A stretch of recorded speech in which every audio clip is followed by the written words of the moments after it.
Hello mga igsoon, kumusta man mo karon? Gamay pagpahinomdom, especially katong mga naigipaabot ug dugay na nagpaabot.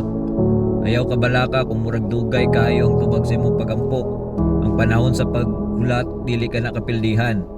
Usahay training na ni Lord para mas malig-on ka, mas andam ka ug mas duol ka sa iyang kasing-kasing. Ingon pa sa Psalms 37 verse 7, "Be still before the Lord and wait patiently for Him." Sa matag adlaw nga nagulat ka, ginatukod niya ang imong pasensya, imong kusog ug ang imong pagsalig. Bisag dili nimo makita, naglihok siya. Giandam niya ang dalan nga para kanimo, ug giandam pug kaniya para sa panalangin nga dili basta-basta. Busa ayaw undang sa pagtuo. Ang delay dili na denial.